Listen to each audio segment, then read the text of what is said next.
They say life is what you make it. So what happens if you actually try? What if you actually tried to get your mind right? What if you actually tried to live the high life? What if you happen to die cause life is finite? What if you actually tried to live your best day ever? What if you actually tried to get your mind right? What if you actually tried to live the high life? What if you happen to die cause life is finite? What if you actually tried to live your best day ever? What if you actually grind out when the time's right? What if you actually blinded by your hindsight? What if you actually find out what defines life? What if you actually tried to live your best day ever? I'm getting 1% better every day. I'm getting 1% better every way. I'm waking up every day to a sunny day. No matter what the weather say, life is like a record, so just let it play.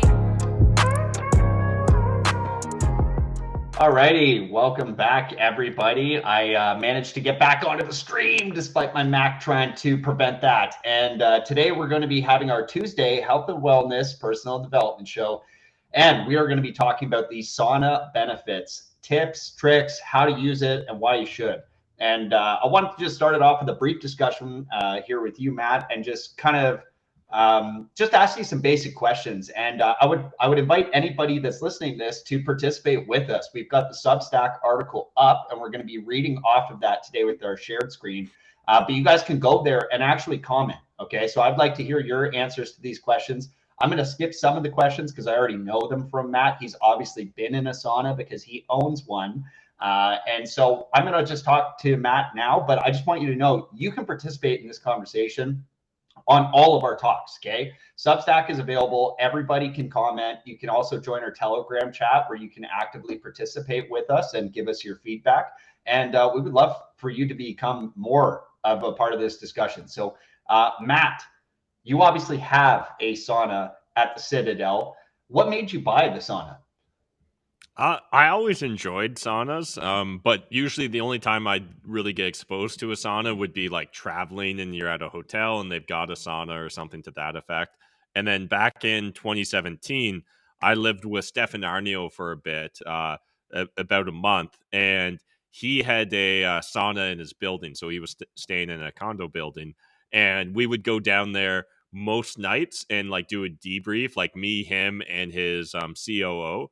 And there's just something really fun about that experience and like, talking about life, the universe, everything, business, politics, all that jazz. And I got a lot of pleasure from that. So I naturally had like fond memories of it.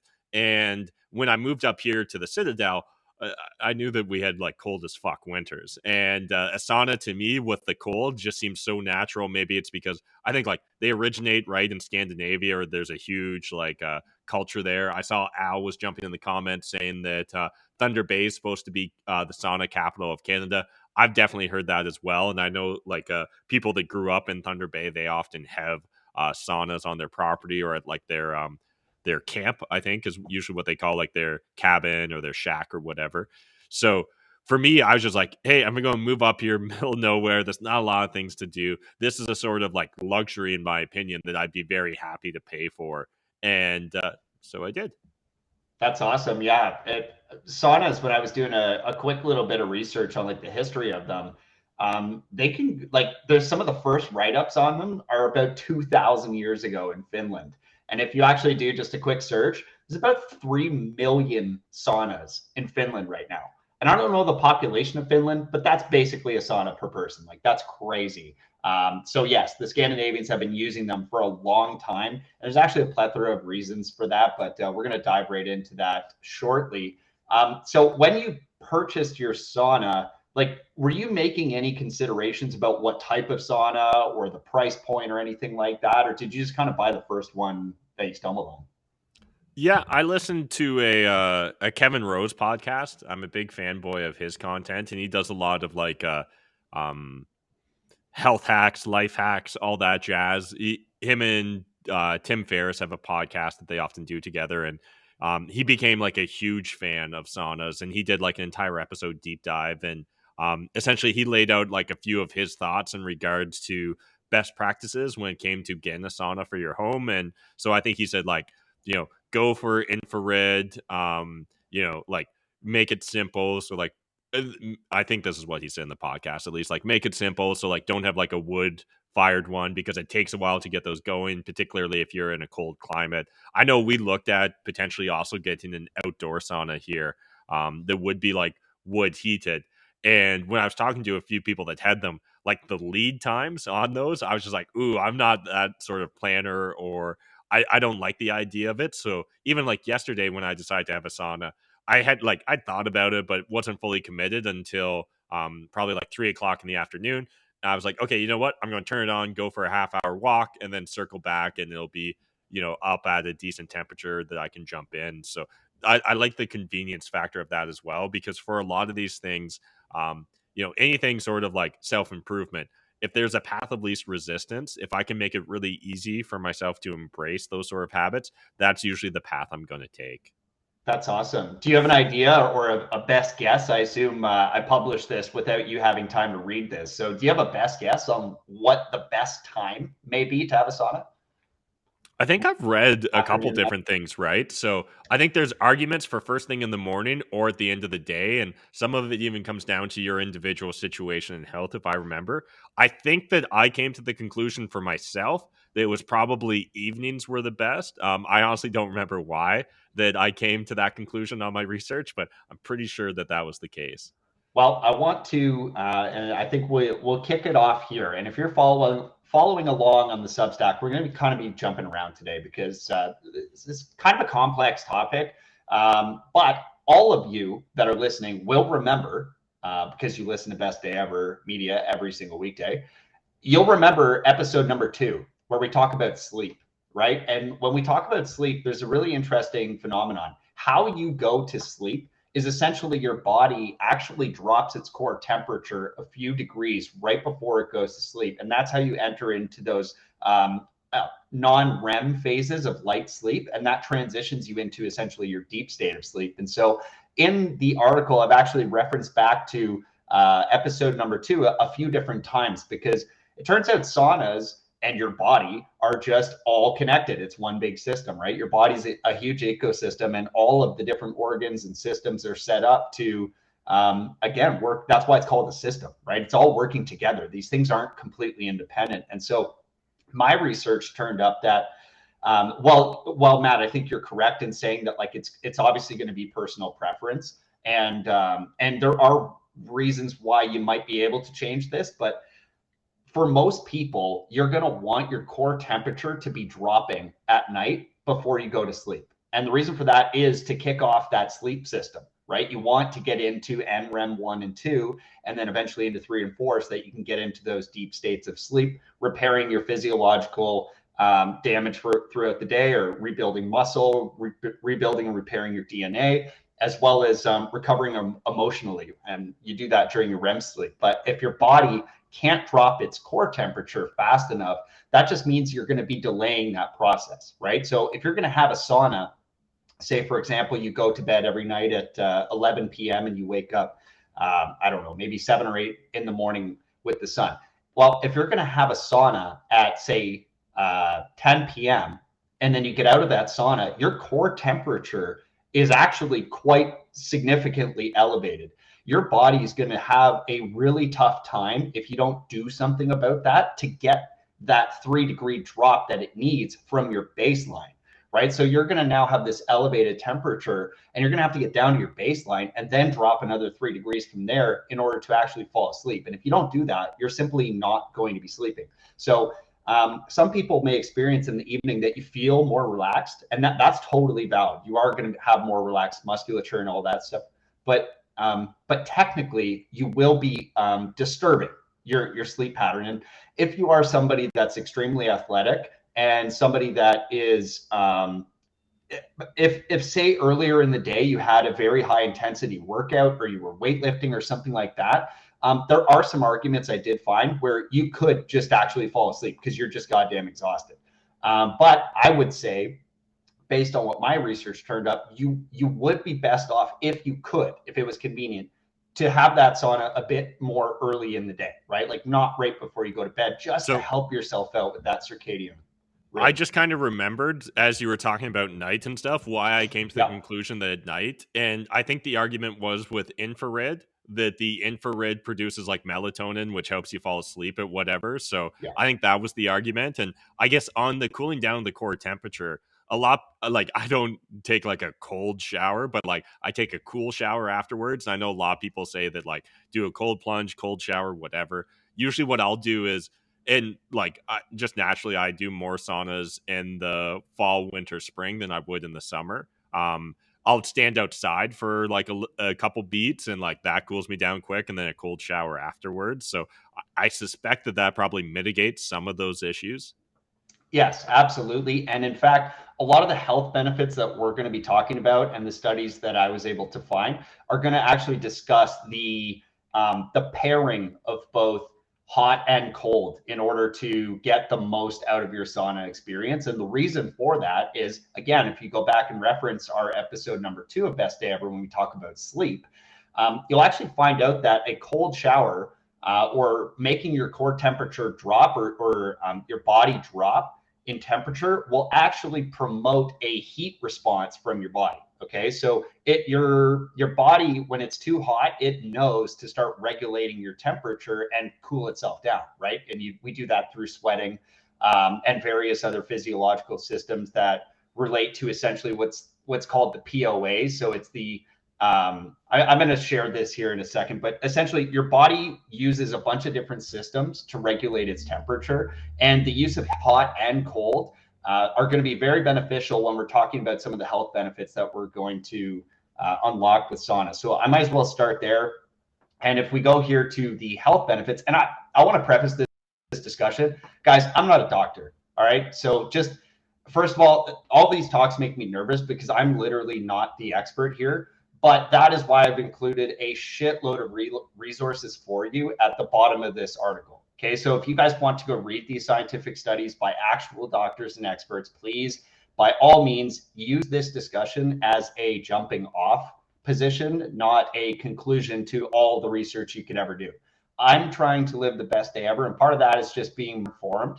And so I was able to find a decent number of studies that can help inform you as well. But I'm not the doctor. So when I'm talking about health benefits here, this is through the eyes of the doctors and experts that I was able to research from. So what I am understanding here about this is physiologically, your body and the way it regulates these types of temperature changes and heat shocks, as well as the cold shock, is it's using neurons on your skin and under your skin, essentially, to communicate through your dorsal horn, which is like this receptor essentially at the top of your spinal cord. And then that goes into your lateral parabrachial area through your pre-optic area. And your pre-optic area of your hypothalamus is essentially like this control center that tells your body what to think and how to behave when you start experiencing extreme temperature changes, which is really fascinating.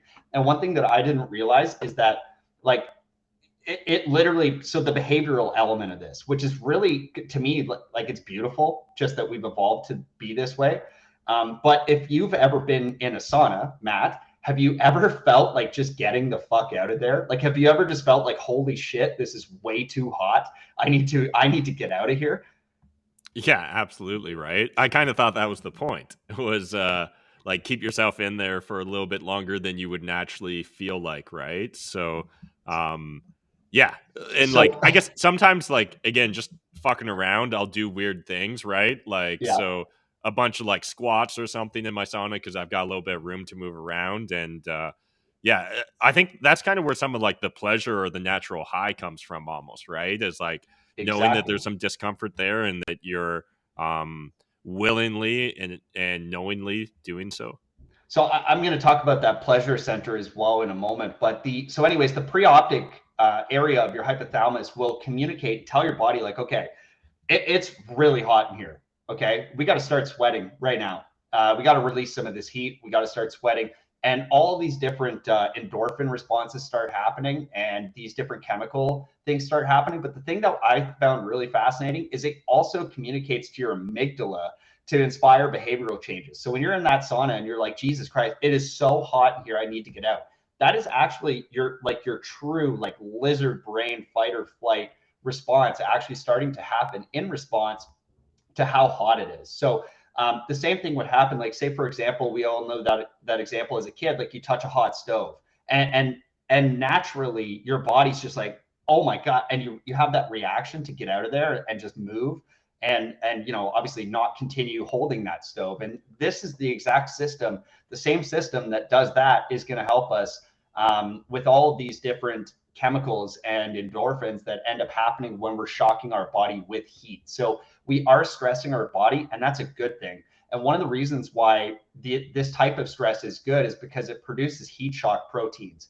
And my research on heat shock proteins was a little bit complicated because honestly, I'm a dummy. And this got a little bit thick for me. The other ones I understood very well. But the heat shock protein increase, it can basically be summed up in terms of like these proteins, when they're generated properly, as described in the logistics and operations section that I have below. So the tips on how to actually use your sauna, how often, what the frequency should be, how hot, what the duration should be. I explore all that in a section below, and we're going to talk about all that. But when it's produced properly, these heat shock proteins essentially act as protection for your cells and get rid of unwanted dead cells and have an overall health benefit of protecting the proteins that cause damage to your body. So like your proteins essentially fold and unfold. It's complicated. These heat shock proteins help to unfold proteins that are folded in incorrect ways. So essentially, when they were looking at these things, experts that I was listening to were discussing animal studies that showed that they could extend the life. And I believe this was like fruit flies. So honestly, this is a little bit crazy, fruit flies and mice, but they were able to extend life by about 15%, which is kind of crazy. And one of the reasons why that might happen is because we see an increased immune response, faster muscle recovery and repair, heart protection, and higher insulin production when we have an increase in heat shock proteins. So very interesting stuff. Honestly, the heat shock proteins went a little bit over my head, but one of the other reasons you may want to consider using the sauna is because of an increase in growth hormone. So growth hormone is really interesting. And in our discussion, there's a hot link here in the Substack article. In our discussion on sleep, we talked a lot about growth hormone and its benefits, but I figured it was important enough that we may as well touch it here. So some of the things that happen if you have a decrease in growth hormone, which we all do as we get older. So you literally, like, your production in growth hormone basically just like completely falls off a cliff after you're done those child and adolescent stages of growth, and you enter into adulthood. The older you get, so once you enter sort of the latter half of your lifespan, you're going to really, really, really slow down growth hormone production.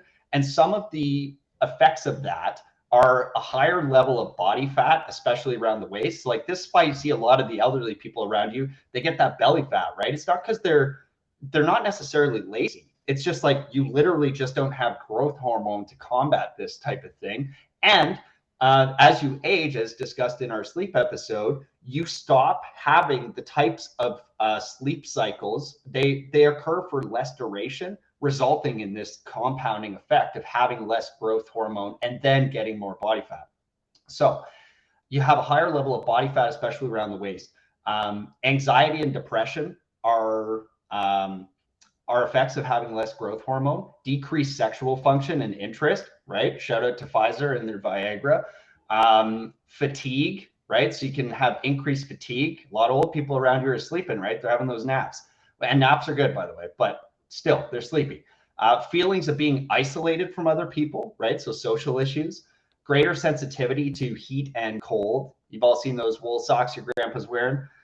Less lean muscle mass. Less strength, stamina, and ability to exercise without resting, and reduced bone density and tendency to have more bone fractures as you get older. There's also changes in blood cholesterol. So those are all things I think we would both agree, Matt, that if you could avoid it, you would, right? And the study that I have links to below in the resources section I'll save you guys from reading it, but you can if you want. What they did is they showed a hormone increase, growth hormone increase of 16 times. 16 times. That is like that is unbelievable considering what we're actually doing, right? Like what we're talking about here is sitting in a sauna. Okay, we're not talking about excessive exercise. We're not talking about high intensity interval training. We're not talking about weight training, right? Which are other things that will encourage growth hormone production. We're talking about literally sitting in a sauna. And one of the great elements about the sauna is that it is accessible. While it may be expensive, it may be all these other things that may prevent you from accessing it. It's accessible to people that don't necessarily have the mobility and the capability to do these other things like high intensity interval training. Okay, so these are things that as you get older, you still have access to for life, essentially, if of course it's available to you. So this actual study, the way that they were able to get these results is they did 4 sessions of 30 minutes in the sauna at 80 degrees Celsius. And then, they did 4 minutes of 80 degrees Celsius and they took breaks. Shit, I think I forgot to write that, but they took essentially 12 minutes of breaks in between of cold. Okay, so they went from hot to cold, hot to cold, hot to cold. And the cold, I believe, was 10 degrees. So they went from cold to hot. And they did this 4 times throughout the day. So that's a lot of time. And I would understand that. If you're like, hey, listen, Adam, I don't have 2 hours every day to do this. It's okay. There's other ways, and we'll talk about that. But growth hormone, you can literally increase by 16 times with a single day of sauna use. And it turns out that there's like, there's diminishing returns to some of this stuff, but it's not that bad. If you read through the whole study, you look at like day 1, you get a 16 times increase in growth hormone, which is like unbelievable amounts of growth hormone increase. The next day, if you did the same routine, you would have about 2/3 less of that. And it sort of follows that scale. So it is diminishing. And there is actually a limitation to this type of reaction. And that limitation is if you use the sauna every single day in this manner, you will have those diminishing returns over time, right? Your body will very quickly adapt to these heat shocks and as well as the cold shock. So for that type of game, 2 hours is a long time. And when we talk about like what is the actual frequency and duration of my daily sauna use, we're going to actually talk about a considerably less duration. So 2 hours, you may consider doing this like 30-minute cycle on off with the cold shock in between each cycle. You may consider doing that like once a week, right? Or do that once every 10 days or once every 2 weeks to get that big boost in growth hormone, and then go back to your regular sauna cycle to have all the other benefits of sauna and still get this massive spike in growth hormone. So really interesting thought there. The other thing is when we talked about some of these issues like anxiety and depression from a lack of growth hormone, you also get stress.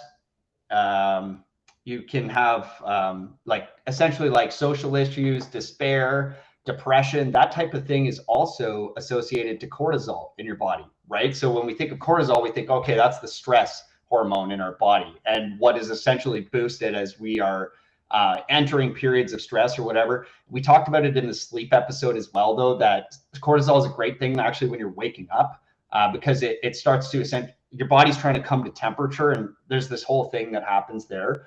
But cortisol any other time throughout the day essentially is not that great for you and is associated to stress, depression, anxiety, social issues, and that type of thing. And what we see with the sauna is that it actually decreases your cortisol output.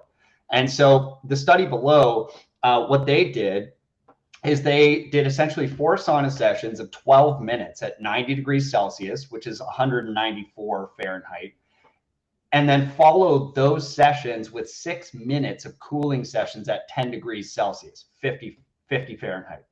And the decrease in cortisol output was shown to be about 30%. Okay, so when we pair these 2 different things together, you guys can really quickly start just imagining the difference in how you feel, right? If you are getting an increase of growth hormone, which is going to reduce your anxiety and depression, reduce your body fat, increase your sexual function, decrease your fatigue, increase your feeling of community, right? Decrease your sensitivities to hot and cold, increase your strength and stamina and ability to exercise. If you have all of those different factors at the same time that you have this reduction in cortisol, the actual stress production that you experience when you're in a stressful situation, you are going to feel a complete difference in your life. And I don't think any of this is to be taken lightly, especially when we're talking about this study using 12-minute intervals followed by 6 minutes of cooling. So we're talking about 18 minutes, okay, times 4. So 36, that's just over an hour, right? Let's say an hour 15.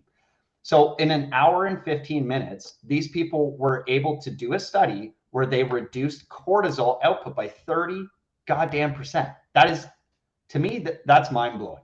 And then Matt, one of the things that you actually mentioned was that sort of feeling of euphoria, right? That feeling of like what I would call or liken it to is that runner's high, right? Where it's often described as a runner's high. And one of the things is like, Matt, how often do you run?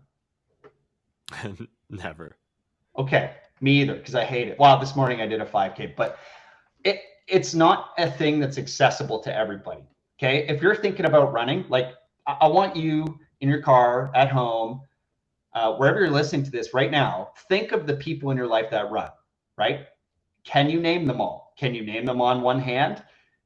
Would it take two? Because for me, it really wouldn't. Like, I don't know that many people that run, okay? Especially long enough distances and to the type of cardiovascular stress you would have to get to in order to experience this level of euphoria or that runner's high. And when I think about, say, for example, my grandparents, like they just physically can't run anymore, right? Like it's not in the cards for them.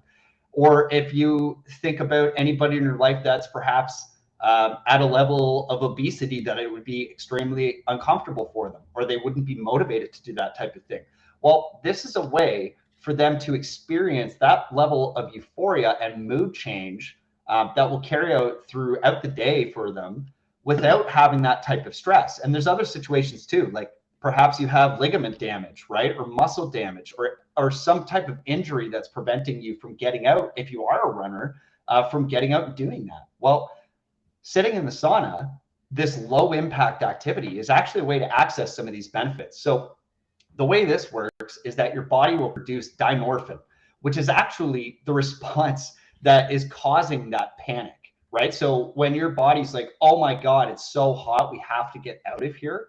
Part of that is the dynorphin coming through your body. And what it's actually doing is it binds to these kappa receptors. And when it does that, it's essentially signaling to your body that like, you got to change something about the situation we're in right now. Let's start affecting our behavior.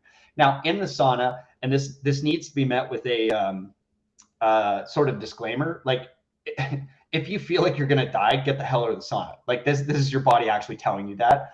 But there are safe, and we're going to cover sort of the temperature range next. We're going to cover the temperature range next and discuss, what is generally safe, but it will be different for other people. And one of the reasons for that is we get adapted to heat shock and we get adapted to cold shock, right? So if you're in the sauna and you're like, holy shit, I'm going to die. And you're sitting there with some other experienced sauna goer that's like, oh no, this is totally fine. I do this every day. It actually might not be okay for you. Okay. So just listen to your body. Although you do need to experience some discomfort so that you can get this dynorphin on your kappa receptors. One of the reasons why you want to do that is because the kappa receptors and the dynorphin essentially use the same pathways as your endorphins. And what's going to happen is that discomfort and mild panic feeling that you have while you're sitting in the sauna is going to later lead to an increase in efficiency on the endorphins that improve your mood and give you those euphoric feelings. Right? Those things that make you feel like if you are a runner, you'll be familiar with that runner's high.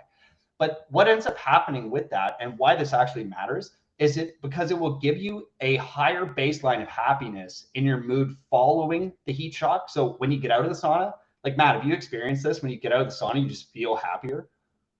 Yeah, for sure. That I think that's one of the main like upsides to the mild discomfort you feel while you're in it. Yeah. So when you get out of the shower or when you get out of the sauna, you will literally experience a greater feeling of happiness, which I mean, that's great, but that sounds a little bit cheap to me, right? This sounds like a cheap date. But what ends up happening is it increases the level of happiness you experience when you're happy after that moment. Okay. So the longer term, the medium to longer term effect of having your endorphins be more efficient on the kappa receptors is that you will just literally be a happier person. Okay. So, and like, again, this is in addition to the reduction of cortisol. So you're going to experience less stress when you're stressed. You are also going to be at a higher level of happiness baseline and then experience the actual intensity of the happiness more when you feel it. So like again, this shit was mind blowing to me because I'm like, saunas, whatever. It's at your local YMCA or Good Life or whatever you have. But okay, so I just want to walk you through this a little bit of a vision. You start using the sauna every day, following the practices and the outline that I'm about to give you as sort of a base for you to jump off with.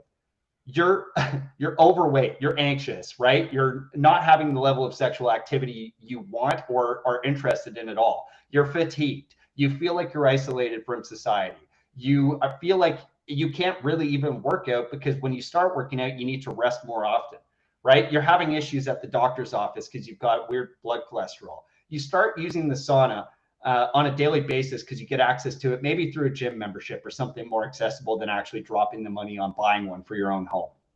You start just doing this low impact activity that technically just requires your time and again some money, but it just requires your time. I mean, we're not like going out purchasing a gym, we're not having to go lift weights, we're not having to use our body in this extreme way. We're just going to the goddamn sauna every day, and all of a sudden you're not you're losing fat, you're feeling better, you have increased sexual activity. When you're stressed at work or in life, it's less. When you're happy, you're happier. You experience happiness, you experience love, you experience beauty even more intensely than you ever have before because your endorphins are working with greater efficiency. This is accessible through saunas of all things. I'm not talking about like a miracle drug here pushed out by some pharmaceutical company. I'm talking about literally sitting in a hot room and transitioning to something cold, right? And then getting back in the hot.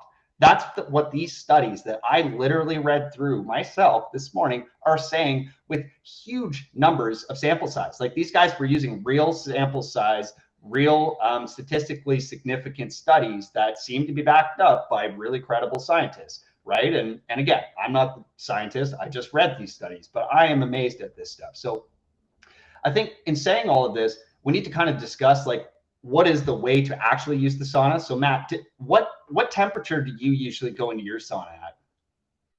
Like when I enter it, it's pre-programmed just to go to 160, but usually I'll enter it like around 100. Okay.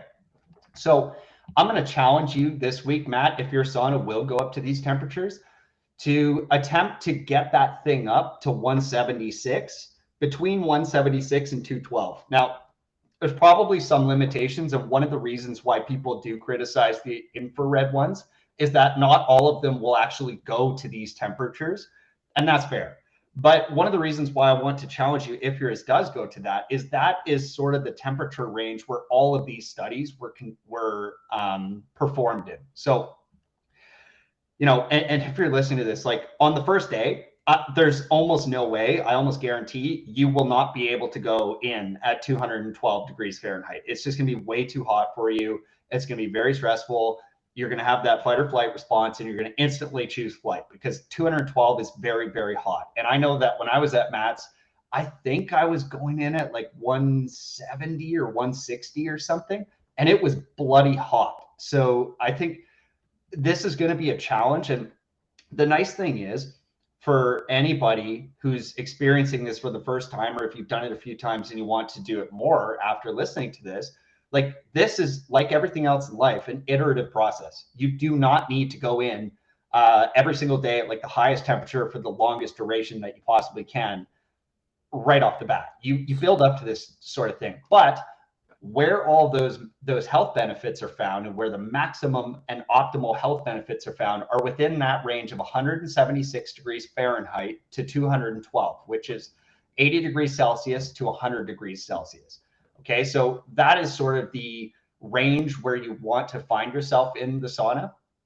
And I think there's also sort of this, at least anecdotally to me, it seems like the people who choose to sauna are often like, you know, more of the like competitive, like crazy people in my life that are trying to sort of see how long they can go in that thing for. And during my research, I found that actually all of these studies that I referenced and all of the health benefits that I referenced were in studies where they were in the sauna from 5 to 20 minutes. 5 to 20 minutes. Okay. So that's pretty interesting. It seems like the maximum benefit you can receive from the sauna, or maybe not maximum, but the optimal duration in the sauna is about 20 minutes. So this is not some sort of competition to be like, oh, I can go the hottest for the longest.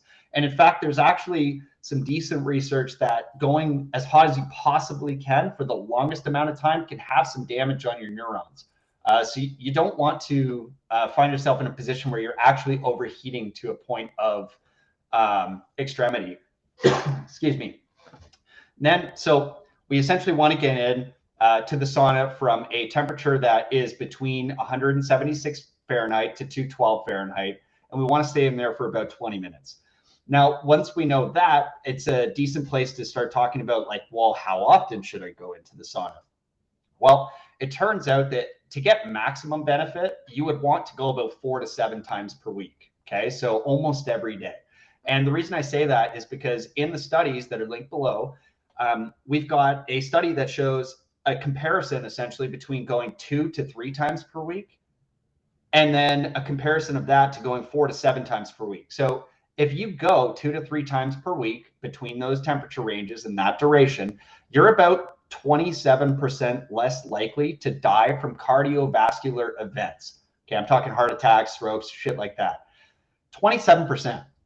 So literally, it's like almost 30% less likely that you're just going to die from a heart event. That sounds important if you're in any of those high risk categories. Like maybe you're older, maybe you're obese, maybe you're not that active, maybe you are active and you just want to strengthen your cardiovascular system. Now, compared to that 2 to 3 times per week, if you go 4 to 7 times per week, it looks like you're about 50% less likely to die from cardiovascular events compared to once per week. Okay, so all this is compared to once per week. So if you go once per week, you're getting some benefit. If you go 4 to 7 times per week, you're getting 50% less likely to die from a cardiovascular event. That to me is like outlandish. Like, go buy a sauna. I don't know if I'm not selling saunas, by the way. This sounds like a sales pitch, but I'm telling you, this research seems compelling. There was also a reference that I couldn't find the research on, but essentially they had referenced in a video that I was watching an indication that there was a decrease in all-cause mortality as well, a significant decrease, but they never referenced the study and they never referenced the amount. And so, you know, one of our pillars here at Best Day Ever is just truth. And I honestly could not find the study, but they were referencing, as a doctor, all-cause mortality decrease, which is essentially, you know, decrease in likelihood you're going to die from anything health related. So that's pretty compelling. Finally, we already kind of discussed the time of day, and I will send you back to Best Day Ever episode number 2, where we talk about sleep, where we discuss essentially your body needing to transition through those different temperature ranges in order to get the maximum quality of sleep that you're after through those different non-REM and then into REM stages of the sleep cycles. And essentially, in my research, one of the best things that you could do would be to have your sauna ideally a few hours at least before you're going to bed. but also ideally after you're having or planning any workouts or physically strenuous activity, because your muscles are going to relax. Everybody that's been in a sauna has experienced this. Like you just straight up leave the sauna feeling like jello. And that's great. But it's not great if you're trying to get high performance in a resistance training or a high intensity interval training or running or anything like that. So that would be one of the things that I would mention. And yeah, I mean, that was basically what my research turned up. But one of the things to mention is something that I have already mentioned in the talk, but I'd like to just touch on again. And it's just that, like, every time you do this, you are going to be conditioning your body to the actual heat shock and the cold shock that you're entering. So, you know, some of these benefits are going to be best had when your body is not as conditioned to those temperatures. So I think you should challenge yourself safely to increase the temperatures you're going in at, or have days like I was mentioning, like once every 2 weeks or whatever, where you actually just like spike the temperature. You go in really hot, maybe for less duration, but really hot, and then get back into something cold, right? And one of the discussions, right? Like we talked about, like, hey, what kind of sauna are you going to have? Is it going to be wood? Is it going to be infrared? Is it going to be, some other style of it? Like the original Finnish ones were called smoke saunas, which are really crazy. And a smoke sauna was like, to me, it sounds absurd, but they would literally just burn a shitload of wood in an enclosed space with no chimney or air entering it, and then like open the door, let all the smoke out real quick, and then get in immediately after the smoke cleared. And so, there's probably some issues with that, but things have evolved. So if you're thinking about selecting a sauna, there's going to be considerations, right? Like there always is with any product, like price, convenience, availability, and all that stuff. But it turns out that like there's not really a big difference when it comes to the things I discussed today. The importance was to get that POA system operating, and triggering some of those endorphin changes and some of those systems through our body that regulate those temperatures. So honestly, infrared, wood, whatever the hell you want to use, it's not going to matter when it comes to those systems. Now, Matt brought up something interesting, which I just, first of all, wasn't going to fit into this discussion in terms of the duration, and also it's just a lot of research. But there is some light therapy stuff, right? So like red light has great effects on your skin, and it has great effects on sleeping and stuff like that. So that's probably a whole other video on red light. We can do that if you guys are interested in that. Just let me know in the comments. But so yes, there would be some benefits there. I think Matt brought up some great points, like what's your availability to these resources, right? Like, do you have hydro where you're at? Because infrared sauna is going to use a bunch of hydro. Do you have wood where you're at? Like maybe you're in Europe and you're experiencing the greatest energy crisis ever, and wood's in high demand.